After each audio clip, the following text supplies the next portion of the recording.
Hey everyone, welcome back to Writers Chat. We're so glad that you're joining us, whether you're here in the chat community or whether you're watching the replay. My name is Johnny Alexander. I'm joined today by my co-host Melissa Stroh, and she's going to introduce our very special guest. Hi, everybody. Well, today I have the privilege of introducing to you Janalyn Voigt, who is a multi-genre novelist, and she has 8 books published in both Western historical romance and epic fantasy. Her unique blend of adventure, romance, suspense, and whimsy creates worlds of beauty and danger for readers. I love that line. And she also writes nonfiction. She's contributed advice to several compilations on writing craft and platform building too, so that's cool. Her nonfiction publications have featured in Focus on the Family, Scripture Press, now David C. Cook, and Pentecostal Evangel. She blogs for Live, Write, Breathe, and one of my favorite sites, Heroes, Heroines, and History. She is also a motivational, inspirational, and practical speaker. And she's presented at Northwestern Christian Writers Renewal Conference and Inland Northwest Christian Writers Conference. She also speaks for local writing groups and book events and libraries. So we're excited to have you with us today, Janalyn, and she's going to be presenting about historical romance. Is it right that you have another book coming out in your Montana Gold series this week, right? Yeah, I will have 4 more, and first, thank you very much for having me. Yeah, I'll have 4 more books. I've signed a contract to write 4 more, continue it. Wow, awesome. Congrats. Well, I guess we want to just take it away with learning about historical romance. I know we have several people in our group today who write in that and are interested in that genre, so they're very excited to hear from you today. Okay, and we discussed talking about my writing process for historical romance. Okay. I was thinking about that, and I believe that travel really enters into it a lot for me, and being in nature, because often I'll get a title and nothing else. Oh, wow. And that can be years in advance. Sorry for all the light. Anyway, that can be years in advance of writing the actual story, knowing who any of the characters are. And I remember coming home from one anniversary trip with my husband, and I should have been thinking about him. And my mind was just occupied with Hills of Nevermore, which I had, it just popped into my head. I was looking at this wild river in the Willapa Hills of Washington State, southern Washington. It's really a wild area, and that river was in its natural state, and that just impressed my mind. And as I was worshiping God, looking at it, thinking, my goodness, what you have created. And Hills of Nevermore popped into my head, and of course I thought it was the Willapa Hills, where the story would be set, and my mind was just occupied with what's the story, who are the characters, what time frame is this in, what era. I just knew it was historical fiction somehow, and so there's a lot of the divine in what we as writers do, and we're not in control. And that's good. It makes us, I think it's more humbling, for one thing, to not be in control, to realize it doesn't come from you necessarily. It's like, I was just thinking about Gideon's army, where God reduced the number of his warriors so that he would not, or the Israelites would not say that they had done this, but that they would know that it was God. And it's kind of like that with us as writers, because we have to rely on God's inspiration. Really, I don't know if you've ever tried to drum up a story. I have. As I was doing on that trip home, I was trying to drum it up, and I couldn't come up with it. It was several years later, we were on another trip, again traveling, coming home from Yellowstone, and I love ghost towns. We chose to drive through Virginia City, which is this inhabited ghost town, and partially inhabited. And when I picked up a brochure and I read about, well, this was the territorial capital of Montana, not the other Virginia city. I think that one's in Nevada, but a different one. It was a territorial capital, and this is where all that, there were like stagecoaches that ran between Bannock City, which features in Montana Gold also, and Virginia City, and outlaws would ride out and hold up these stagecoaches from a roadhouse that was notorious called Robber's Roost. Well, it turns out after my research, I found out that Robber's Roost, that probably didn't happen. But the seeds were sown, and I just claimed creative license. But anyway, as I was driving, my husband and I were driving through the Ruby Valley, and I'm just looking out into the distance. There's beautiful, majestic mountains, just way, way up against the sky, and flat land, and just the sun was shining, and it was just quite a moment. And I thought, this is where it all happened, what I heard about as a child happening in the West, to actually pin it on the location. I mean, there were other locations, of course. This was a major one. And I thought, no one knows about it. So it's sort of Virginia City, Montana. And then I just thought, this is where Hills of Nevermore belonged. And it wasn't until later I researched Bannock, ghost town, which is a place to visit. It's actually a park and preserved in its natural state, and you can actually walk in the buildings. It's amazing. Oh wow, that's cool. And you could see like the tables and the dishes, and it's just like it was, and people just leave it alone because they respect history, which is neat. There's a lot about Montana. And yeah, and that is in this cup of hills. It's cupped by hills all around it. And then I just knew, and that is where I set Hills of Nevermore. So that was my inspiration, and so I would encourage everyone, travel, or be in nature anyway, but at least for me it works. Maybe being out of your comfort zone a little bit, and then worshiping God, prayer, not striving on your own to make it happen, but just waiting on the Lord's timing. So that's the start of my writing process. Do you want to insert anything here? I'm carrying on.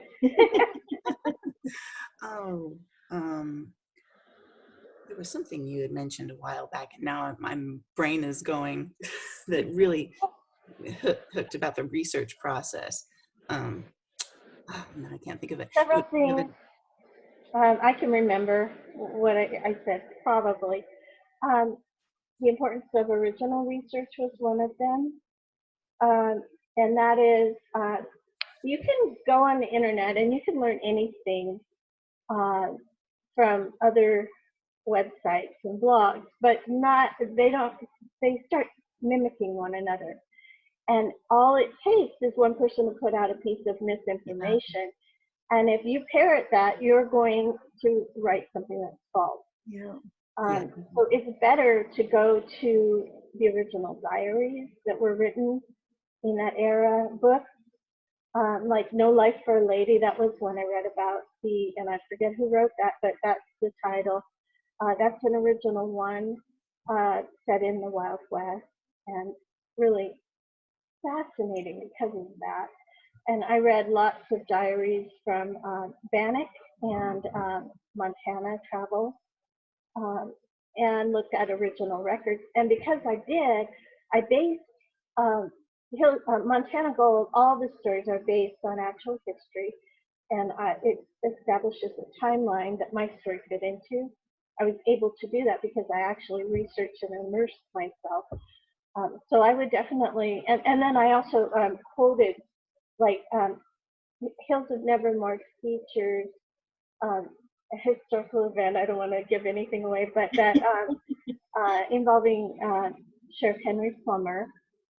And I actually found the historical record of what was said during that very dramatic event, and I put it in my book. I put the quotes and told the Where do you editor it's original. Anyway, what? where do you find the diaries and books? Where do you find are good resources to do that? I mean, I think it'd be so cool just to read old diaries, but where do you find them? Oh, I wish I could remember the title. I've got, you can find them if you look online too. Oh, really? Okay. There's a lot of them that are published online. Guess I So should have it's known not that. that hard to find. And you can order them online as well to be sent free Okay. to you. Yeah. I didn't know whether you like had access to a university or something like that where they might have No, the I didn't do it that way. You could. original. This was a little faster. Yeah. Yeah, and that's important for us. Yeah. I especially like these, when you get a contract, sometimes you have to put out a book every 6 months. Yeah. And my publisher finally realized at the depth that you're writing, you get to have more time. Oh. I was so grateful, you know. But yeah, so online you can find diaries online. They're fascinating. One of them is like there's one for Marcus Whitman's wife, which anyway, the Whitman massacre. What was her name? Can't remember. It's just slipping my head. But her diaries and letters are online. You can read those. Wow. There's a lot of original resources, and I have to say it's fascinating. And I had details that I was able to put in my stories that I couldn't get otherwise, because I don't actually live there. You know, like I was able to write about bearberries, which was a big deal in Montana, in that part of Montana, and a person from there said, "This is so well researched. She even knew about these." Oh, wow. That's what a great compliment, though, to have someone That is like that. Yeah, it really is. Yeah. And I think a good work ethic is important because it makes you push just a little further to make sure, to verify. I verify everything. Oh, and that's the other thing about my writing process. I use the Aristotle Incline 3-act plotting structure. And that contains 5 key scenes. I want to give some takeaway here. The opening scene, which everyone's pretty familiar with, and that may or may not include your, oh, wow, my brain just lapsed. Mine does that all the time. It just Motivating goes out on walks. It contains your hook, and yes, it'll come to me. Anyway, and then because it's not actually part of this plot thing, which is why I'm struggling with it, part of the hero's journey. But anyway, you probably know it's, you know, it's the thing, the point of no return. Okay. Yeah, well, you know. Rhonda, do you mean the inciting incident? Someone? Thank you. Yes, I don't know why that slipped out of my head, but yeah, probably because I'm talking live or something. Yeah, that's okay. Anyway, it may or may not contain your inciting incident, but it will contain a hook into the next scene. And the other scenes are connectors between these. Then you have your first plot point, and that is where it's engagement, basically, where the hero or heroine is thrust into the action through the inciting incident. The first plot point, which is about 25% into the story. First plot point is where that hero or heroine says, "Okay, I'm doing this. I have to do this." At first, they're like carried away by the stream, and then they're like, "I'm going to swim," you know. Okay, and then the midpoint scene where there's a change of heart, something shifts for the hero or heroine, and they say what they previously thought they couldn't do. They've decided they're going to fight for it. As God is my witness, I'll never be hungry again. Right? That's right. As Gone with the Wind.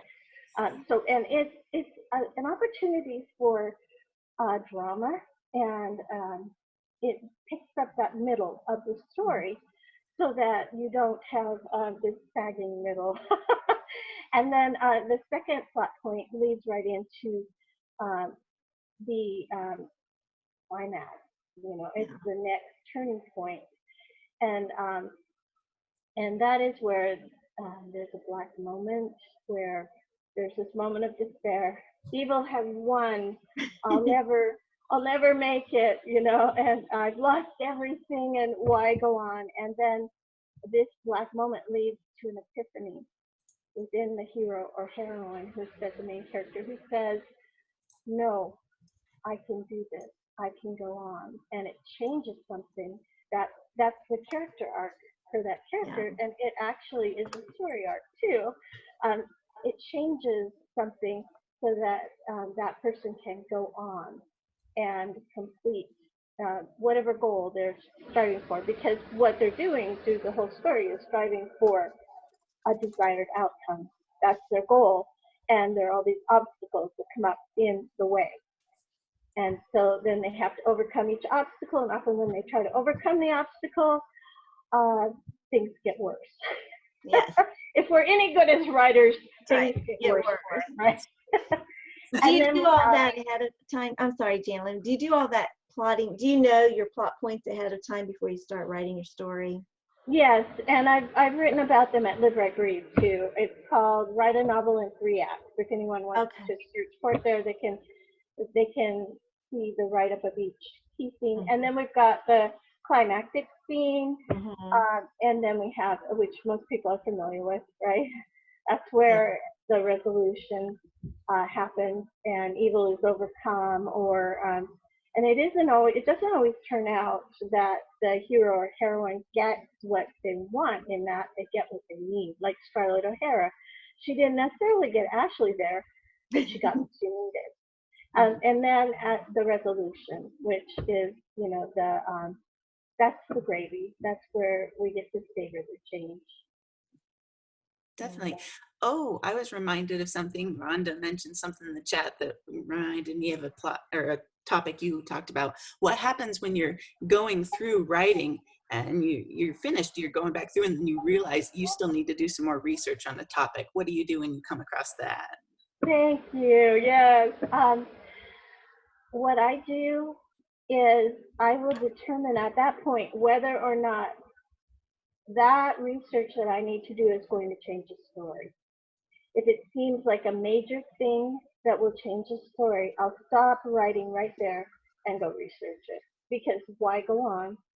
Because I'll have all this editing to do, and that's time consuming. Yeah. It's much easier to change your story when it's not written yet.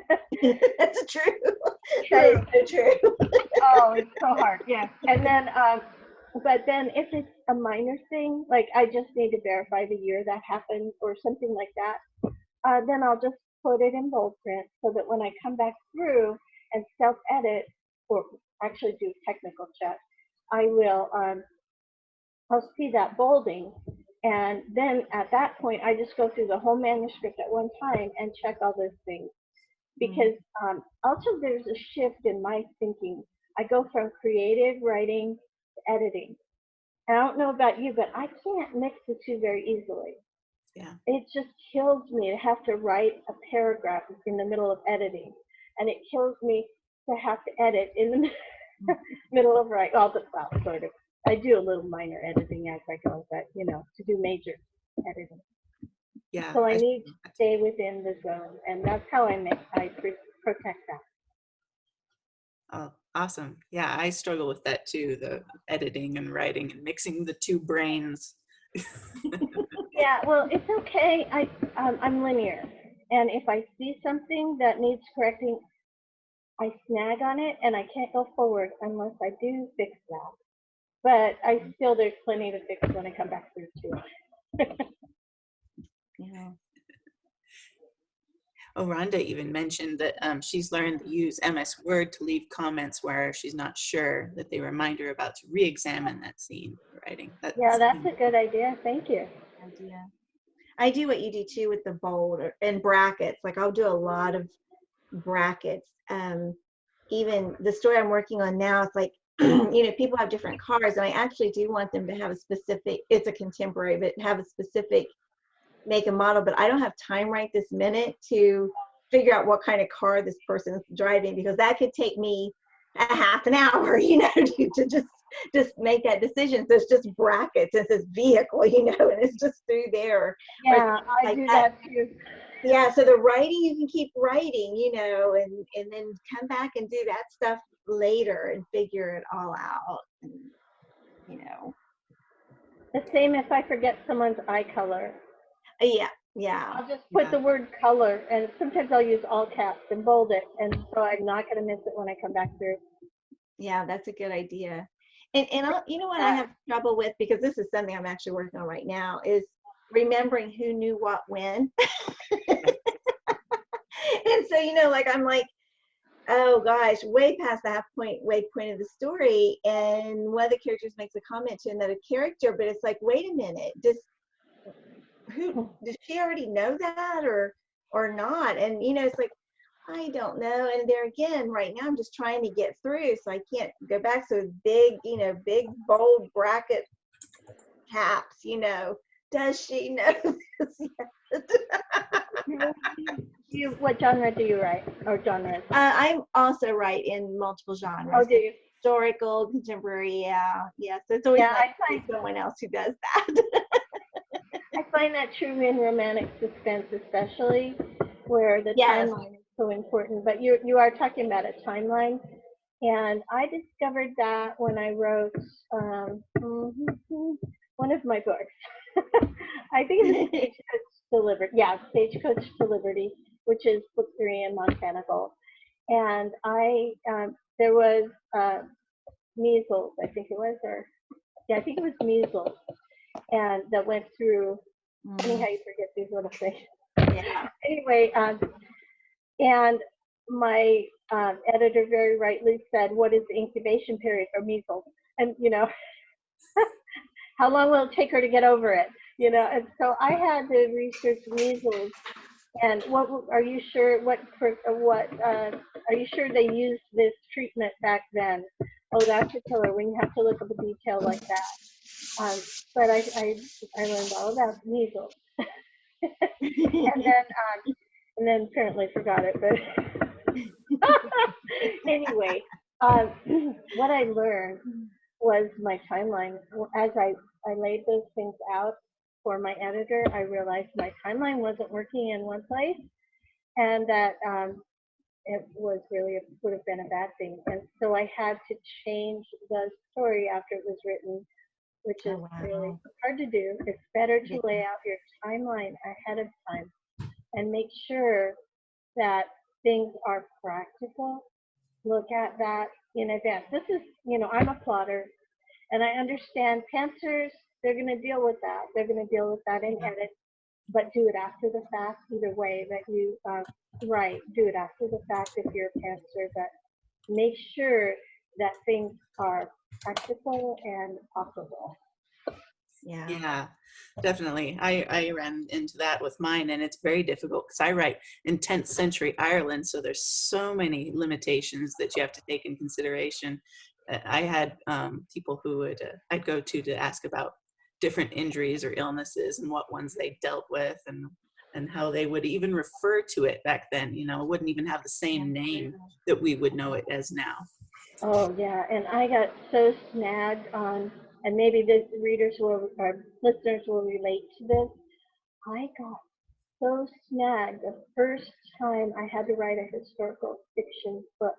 It would take me an entire writing session to write one paragraph because I was researching every little single thing. You could get nuts with it. Yeah. You just have to bold things that you're uncertain of and go on, let it go.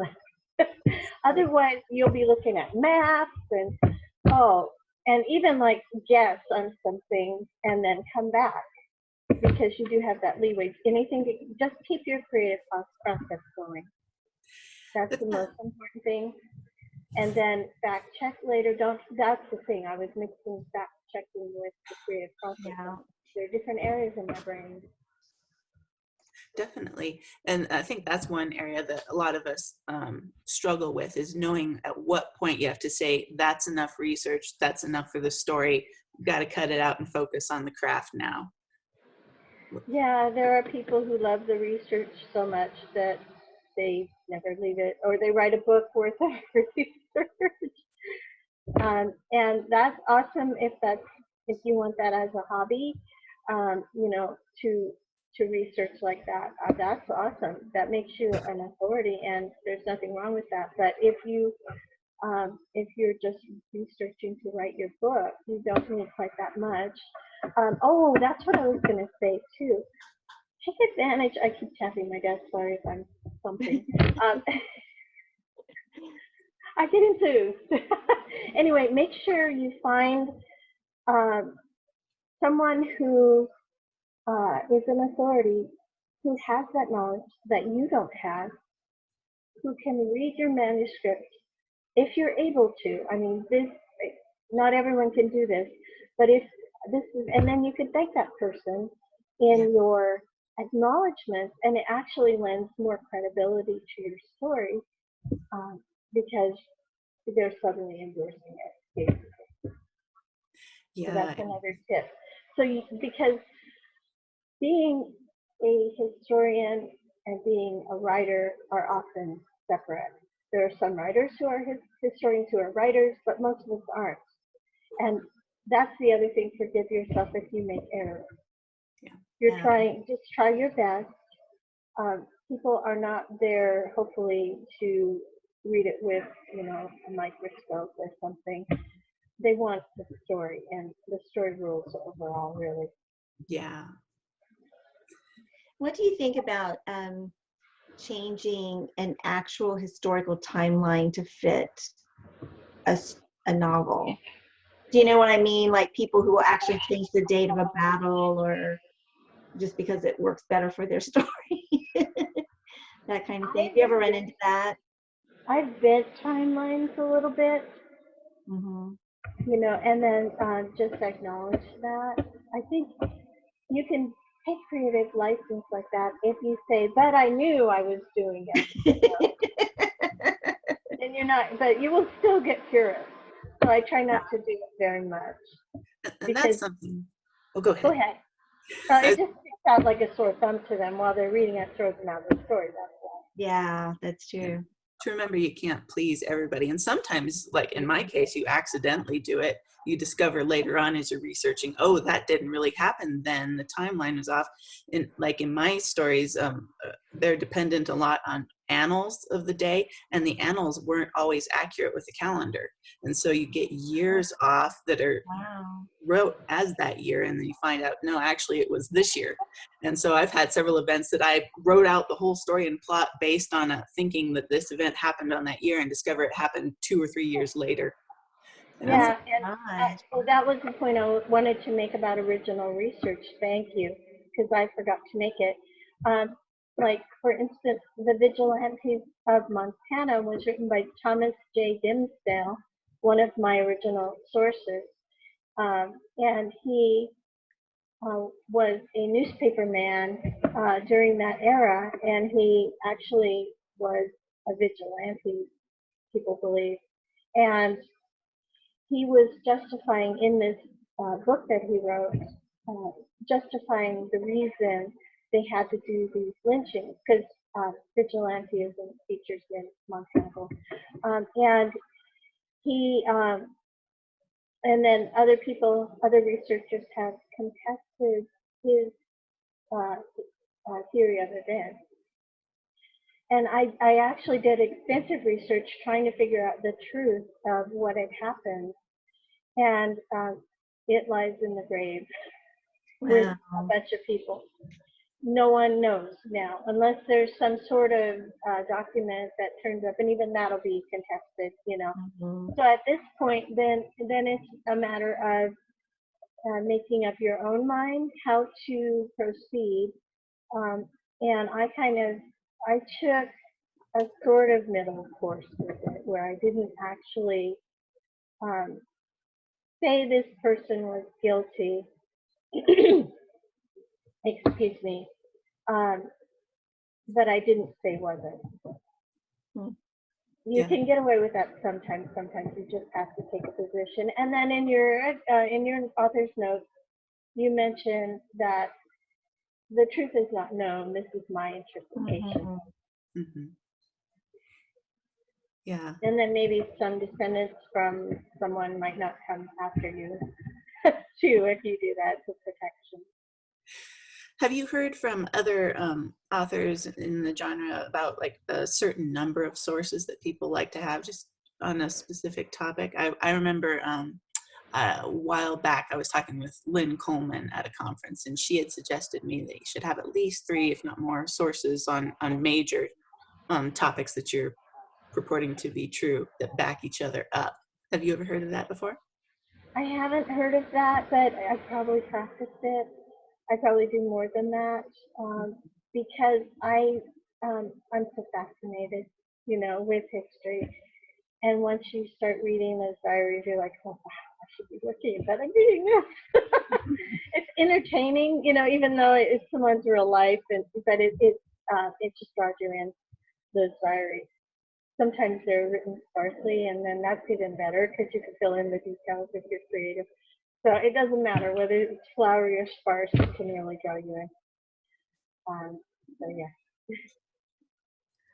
Janalyn, how do you organize your research? Because I know, like, with all these different, you've just got so many different topics and sources and all that kind of thing. How do you organize it so that you can access it when you need it? And I should mention also how I organize it to even start. Yes, that's a good, yeah, please. That can be confusing. Mm-hmm. What you do, or what I do anyway, I should say, it's not a be all and end all, but I identify domains within my story that I know I'm going to need to know about. For instance, the role of women, did they need to be chaperoned? Social customs around women. That would be one domain. The historical overview, that's another domain, like who was president, what were the politics, who were the political figures, and what type of conflicts were going on with the Native Americans. All of that, I needed to have some sort of historical timeline that was just general. I couldn't spend too much time on it. I just needed to know basic facts. And then, one of my characters in Hills of Nevermore, Shane, is a circuit preacher, the hero. And so I needed, and that's where I bent the rules a little, because Shane is actually a circuit preacher ahead of when they actually had circuit preachers in Bannock, for instance. But I knew it wouldn't matter to many people, Right. So that kind of thing. But anyway, I had to know about circuit preachers in Montana and in the Wild West and how they functioned, who they reported to even, and what his world was like. Things like that. And of course, Bannock, your locations, Bannock, Montana, Virginia City, where the action moves, things like that. So if you identify your domain, and then you identify your resources and you narrow it down because you don't have your whole life to research it. Right? So you find distilled information. Sometimes these websites that have huge amounts of information are not where you need to be. It might be a children's book that has it distilled for children, where you just need general information. That would be like for your overview. So I like that you said that, though. I want to just kind of camp on that just a moment. A children's book can be a wonderful resource when you just need to know the basics. And you just can go to the library and go through the children's section, the historical section, whatever, biography section. And it's amazing the little things you can come up with and the nuggets that can come out of that. And then you're not having to dig through these like heavy scholarly treatises and things. It depends on what you're researching. But don't overlook that as a great resource. Yeah, excuse me. Someone already distilled that for you. Yes, yes. So, yeah, that's a lot of effort. It takes hats off to children's book writers for historical information anyway. And so how I organize to research, my research while I'm doing it, is I don't write everything down. I just write where to find it. Ah, I just will put a note and then I'll put where to find it. That's all you need, because when you're writing the story, you're going to go back and reread that. Maybe wow. pick out a fact, you'll go back, but you don't want to sort through everything you've read. And you know how you think you know where it is and then afterwards you don't. So just take good notes on that. And another way I learned in college, I'll show you an example. Oh, I already messed up. Anyway, maybe not. It's a piece of scratch paper, but on this side, you draw a line, and on this side you write, or you can use the margin, you write the topic that you're taking a note on, and something really vital that you know you're going to need the information, you write it here, and then you just have like 1 or 2 words that describe the topic, and you can scan down quickly and find it. So that's a good tactic I learned in college. It helped me study for 10. Oh, And then online, I just made files with, and I wasn't as efficient online, to tell you the truth, storing my information. But you can take notes of what page this information is on. I did do that in some of the diaries when they were paginated. yeah, that's a great idea. I've been using Evernote just to put, you know, to make the notebook, and then just putting like links, like you said, you know, it's like, and I might just copy the very most pertinent information I wanted from whatever the article was, and it's just, that's, Oh, thank you. yeah, and then that's just become a really, really great resource for me to go back to. And then I've got all the links in one place, you know, so Evernote can be a really great Yeah, and I storage used that. place. I did something similar in Scrivener. Thank Oh, you yes, for bringing me that yeah. too. And also did character outlines in Scrivener, where it's right in the same document, where I could then look and see what someone's eye color was, or their history or something. I didn't go into too much detail because you don't want to write a book before you write a book. Sure. But I had basic information in there. Yeah, OneNote is also really good. Yeah, I've used it before too. I have it on a different computer. So, and Leslie says she keeps a journal for each story, and I kind of do that too. I've got a sketchbook that I take notes in, and I also use an Excel worksheet. I've been using that for timelines, like so I know what day it is and kind of what happens, and also for characters, because I know some people love Scrivener, and I just never could really get into it. So I just do like the character's name, their physical description, their relationship or something. What kind of car they drive. Once I figure that out, all that kind of stuff goes in another little Excel worksheet box. So there's lots of different, there's so many tools out there to help you keep things straight. Yeah.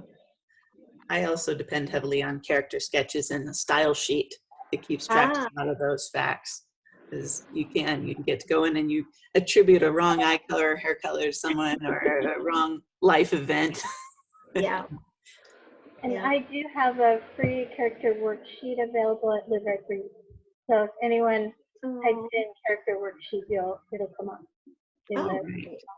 And I've been sharing links to your sites, and I hope that I get the Live Right Breathe one up there as well, so that everyone can go and check that out. I can give you a link to that worksheet too. Well, we'd appreciate that. Thank you so very, very much for that. What else did you want to talk about? Is there any, we still have plenty of time, any other topics you want to make sure you covered? As I say, we did have some questions in the group here. I'm do. going back to look at some. Rhonda had a really good one about, I was curious how you promote your historical fiction on social media. Ooh. Well, right now I'm doing a promotion for the Montana Gold Series, because it's about the lives and love of a family of Irish immigrants to the United States, and they go out and live in the Wild West. So St. Patrick's Day was a good tie-in, and I've done this plus other blog posts. I did one at Melissa's website. I think it published today, did it? Yes, it does go out today. It should have gone out this morning. Yeah, you might link to that one. Yes, I will. Yeah, because it's about the Irish in America, and it was so fascinating. I hadn't researched that in as much detail as I did for your blog, and I learned so much more about them that I just have so much respect. And it was interesting. Prejudice always features in my story, and not even, it just seems to be a mission I have. My father was half Native American, and I saw his, what he told me what he went through as a young man in his 20s, and looking very dark skinned, you know, and going through that. And I think it instilled that in me too. But what was interesting was contrasting the Irish with the Native American prejudice, you know, against them, contrasting those prejudices. And then at one point, I had one of the Irish family members become prejudiced against the Native Americans, and not able to see the with clarity what he was doing at that time. And so it's just a theme that runs through all my books. Even my fantasy has prejudice in it, because it's different races of people prejudiced against one another. Interesting. But I hijacked that because I forget what you asked me. How you I get excited about the story. Yeah. Anyway, what? Well, and that's important too. I think she's talking about how you promote it on social media. Okay, thank you. Part of Sorry, it please being take a awesome detour. to promote. There's paid advertisement that you can do. I would suggest, like, there's BookBub out there, but that's quite expensive. BookCube is a good resource, also known as BookSuite. Free runs. My publisher does the pricing, and for instance, for the St. Patrick's Day promotion, all the Montana Gold books are discounted for St. Patrick's Day, in different increments. And she figured all that out. But pricing strategies for indie authors, they're more involved in that. And so do your research and find out the pricing strategies to use. It's kind of, there's Facebook parties you can do, although those are less effective. The important thing, though, is to know where your audience is demographically on social media. Since the question was pertaining to social media, know which websites they're on. Like, for instance, my fantasy novels appeal to young adult readers. More of them are on Instagram. Yeah. So that's where I have more of a presence for fantasy. Whereas people who read Western historical romance tend to be in an older female demographic, and they can be on Facebook. So if you figure out the demographics of, and that information is available online. So the demographics of the website, the different social media websites will help you. One hidden gem most authors miss is Pinterest, because it's well known that people go to Pinterest to buy things more often. They will buy from Pinterest. And I did not know that. Yeah, and I used to teach workshops on Pinterest. The nice thing about Pinterest too is that when you pin a post, it will stay there. It will stay there, and people will come to your page, and years later, they'll see that post. Yeah. Whereas on Facebook, if you post something, it just scrolls, it's gone. That's true. It's true. Huh. Yeah. So you get more for your effort. It takes less time on Pinterest. It's good for nonfiction especially too, because especially with visual things, like I have a friend who is a homesteader, and she has a lot of recipes and crafts and things that she'll pin on Pinterest, and so it's ideal depending on what you write for nonfiction. Very interesting. We had one more question I want to ask, and then we'll ask everybody to come back on. Leslie asked, how do you put most of your research in your stories, through dialogue or through narration? I get dinged by editors because I get excited about history, and I'll get this. This is not a history lesson. So I have to back it down sometimes. But and I will get called on it if I do any kind of grandstanding like that, or any kind of soapbox, I guess you call it. Don't do that. You know when you're doing it. I know when I'm doing it, and I don't really need my editor to ding me. I'm glad they do when I do it. It gets to where you stop doing it because you don't want to get dinged. So Yes. for yourself if you don't have an editor. But then I will work it into dialogue. Yeah, I'll have like where I need, and that's perfect. Like there, I don't know if you're when you write, if you're like me, you get to this place where you need dialogue, and you're like, you know, What are they going to talk about? Have them discuss events of the day a little bit, you know, while still moving the story forward. You don't want to lose your focus, but yeah, so that's a good place to put it, and it's actually living within it. In the description, you're describing the events of the day, and I often receive comments that people felt like they could taste the dust of the trail or whatever, because this is where you're giving your reader the experience of actually going back into that story world in time. And it really comes down to imagination. I don't have to teach writers to have an imagination. They just need to tap it. Because I think we stress out over the less brain things like plotting. We forget. We also need to just be centered. Take the time to think about the story, daydream about the story, and it will come to you, and you will picture it. And as you picture it, one of my friends is Jim Rubart, who talks about, he writes the story moving in his head, you know, the movie moving in his head. Yes. So that's what we need to do.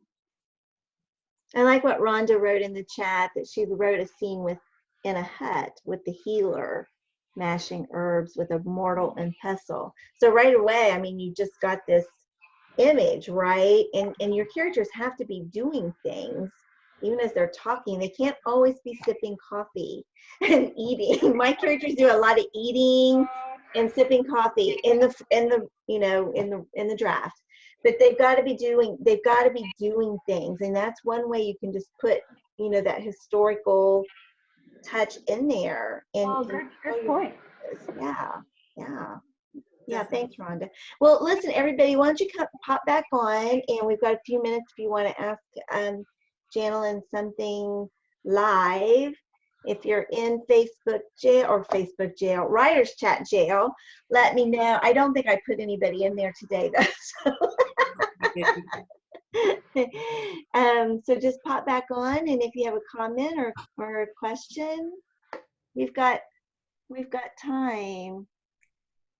Oh my gosh, I just caught Leslie's comment. She loves adding all that into her story after the Civil War, and then goes, no corsets. If you're a fan of Downton Abbey, and that used to be on, and have heard any of the behind the scenes information, those actresses had to wear corsets underneath their dresses, and they talk about how uncomfortable they were, but they just wanted, it does something to your posture and the way you move, and they just wanted to make sure that they had that historical accuracy in that series. So we're lucky. Yeah. You don't have to wear those. Anybody have any questions? few that popped on. I know, it's like, okay, there are a lot more people in in the chat than that popped on. Like, what are you guys doing? The community is being shocked. Okay, here we come. I shamed you into coming on. Get on here. We're isolating ourselves, Johnny. I know, that's what I was thinking. I'd just like to say thank you, Janalyn, for your information today. It's really fun to get perspective. I think those of us that write historicals and write historical romance, we're kind of weirdos. I spend a lot of time, you know, I know 9 ways to kill a man with a dagger. I mean, who knows that? So, you know, I appreciate your wisdom today. Oh, thank you. So what are the 9 ways? You'll have to read my book. I guess so. Yeah, I've been into extensive reenactment stuff on battle scenes, fighting with axes and shields and things like that, and watching these guys do it. And I know a few moves too.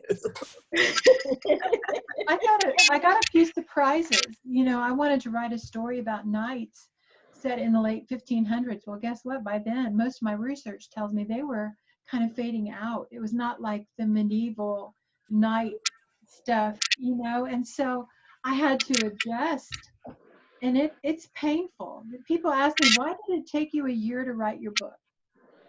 And, you know, this is one thing I would say to other writers of historicals is do the research. I decided I'd rather write it well than write it fast.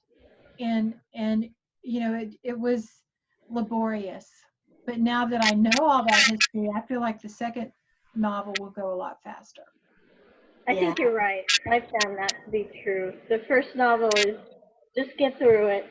The second one will be faster. But definitely be careful too.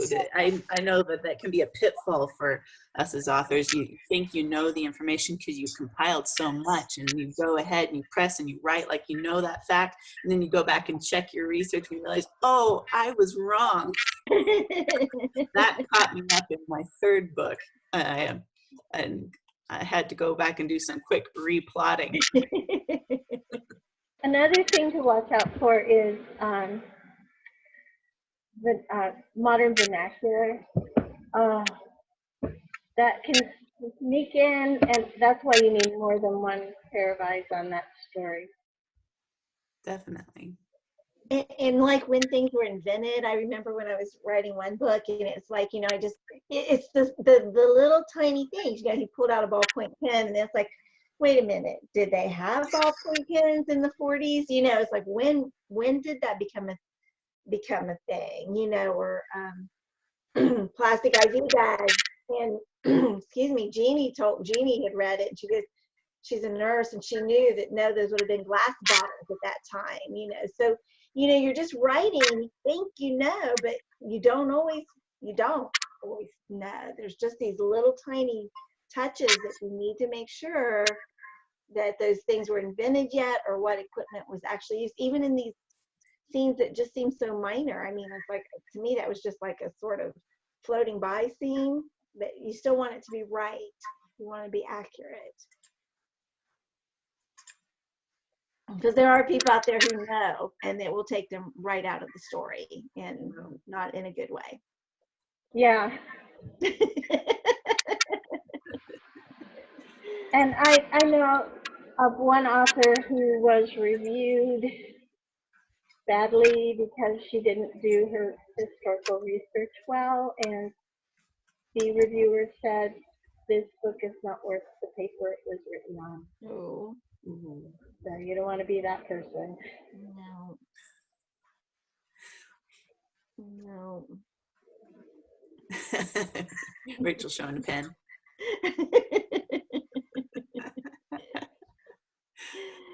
Oh, gracious. Any questions on the plotting system that I discussed? I like that. It's really, it's an easy thing to remember. Rhonda had said in the chat that she's been reading Save the Cat, which has 15 different ones. And if you remember, we talked about this before, NaNoWriMo too. Like, you can do like something Save the Cat, which has 15, or Janalyn's approach, it's basically 3 or 4, right? Just Five yeah. scenes, 5 key Pardon? scenes. And then the other scenes are connecting scenes.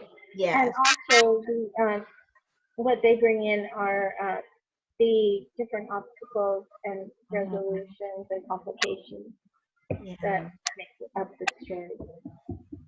And I don't think I made clear too, the main character is going toward his or her greatest desire, and is afraid of the greatest fear, right? So Yeah. the greatest fear kind of mirrors the greatest desire. Yeah. Like if your greatest desire is for community, the character's greatest fear might be to be excluded, banished, or alone, something like that. So, and that's what happens in the Black moment. The greatest fear is realized. I didn't make that clear. Yeah. Very good advice and help there. Okay, Melissa, do you remember what we're doing next week? Actually, yes, they're going to be talking about Kidlit Day. That's right. Yes, Kidlit Day. So Jeannie and maybe Jan and Annette will be presenting that. Jan, do you have anything you want to say about it, or I don't know, you guys still talking about it? We're still in the planning stages. We would appreciate if you guys have any questions to put them in our Facebook page, and we will be glad to answer those and help us know what you want to know. All right. So we've got that to look forward to next week. I just want to remind everybody who's watching, whether you're on here or watching the replay, to join our Facebook group, like our Facebook page. Be here live anytime you can be. We're here almost every Tuesday morning at 11 Eastern, 10 Central. Janalyn, this has been fabulous. Thank you so much for coming on and sharing your approach to writing and how you do your research and the importance of just so much original sources. All of that was just great. Thank you so much. No, thank you. It was a lot of fun. It is. We have a good time, and want everybody to stand for the after party. Melissa, anything else before we? I can't think of anything. Just thank you so much, Janalyn. That there is always just such a wealth of information in that, and we can just keep going and digging deeper and deeper into it. So I enjoy the topic, and it's great having you today. Me too. Thank you, Melissa. All right. Well, then we'll see everybody next week. If you're here, stay on for the after party, and bye-bye.